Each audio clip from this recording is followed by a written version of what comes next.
over first pitch. Well, the Diamondbacks have a couple of goals today. That is, get the win the series.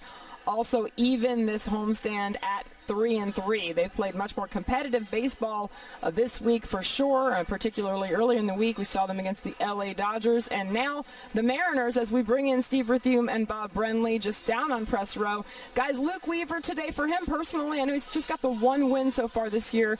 I'm sure he'd like to rack up a few more before the end of the season. Absolutely, Jody. We'd love to see that as well. And Bob, Luke Weaver lately, last 5 starts or so, much more consistent than his first 4 this year. And really not surprising given the short summer camp. We speculated that some of the pitchers may be a little bit behind the 8 ball early in the season, and that was the case with Luke Weaver.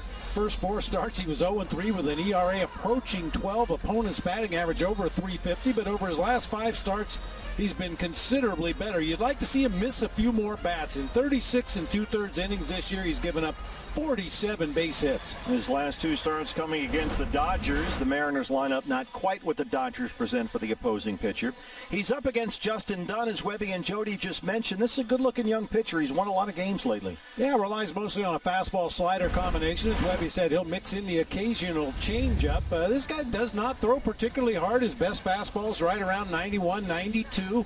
Texas strike zone, had back-to-back starts against Texas and the Angels when he went 6 innings, gave up no runs on 1 hit in each one of those starts. You see what he's done over his last 5. Luke Weaver and Justin Dunn. Up next, D-backs and Mariners. We look ahead, and always we look for answers in the Brenly Breakdown. The series, that's a kind of a new twist here lately. Yeah, step in the right direction. They're going to have to do more than win series if they want to get where they want to go. It takes some kind of a miracle at this point, but the way things have been going, you'd be content to win a series. You see the numbers for Luke Weaver against the Dodgers last time. The 4 walks, a season high. That's a little bit surprising. Luke is usually in or around the strike zone pretty much all night long. Yeah, Nissan presents your D-back starter. Luke lasted less than 5 innings for the 6th time in his 9 starts this season against LA last week. Hoping for better things today against the Seattle Ball Club. And here's the Mariners lineup, brought to you by your Valley Chevy dealers. Boy, for Dylan Moore, when the music stops, grab a position. He's in center field this evening, leading it off. Ty France will be the designated hitter. Kyle Seager down at third base. Jose Marmolejos out in left field. He's been swinging a hot bat in this series. Evan White will be at first base. Phillip Ervin moves up in the lineup, playing right field. D. Strange Gordon will be at second base. Donovan Walton at shortstop, and Joseph Odom doing the catching. E.D. Marshall Jewelers gives us a look around the diamond at the D-back defense. Outfield today, Peralta in left, Jay in center, Calhoun over in right field. Josh Van Meter getting the start at third base this afternoon. Nick Ahmed and Josh Rojas make up the double play combo. Pavin Smith moving into first base this afternoon, with Dalton Varsho behind the plate for the right-hander Luke Weaver.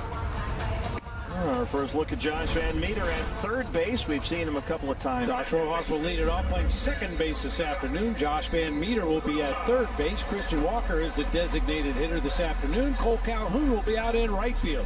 David Peralta in left. John Jay getting the start in center field. The bottom third of Nick Ahmed at short. Dalton Varsho doing the catching, and Pavin Smith at first base, all behind right-hander Luke Weaver. Here's right-hander Justin Dunn as Nissan presents your Mariners starter. First-round pick out of Boston College in the 2016 draft. He's gone 3-1 in his last 7 starts, but the walk may be a bit of a red flag. He's walked 4 batters in each of his last 2 starts. Yeah, 20 on the season. 9 of those have come in the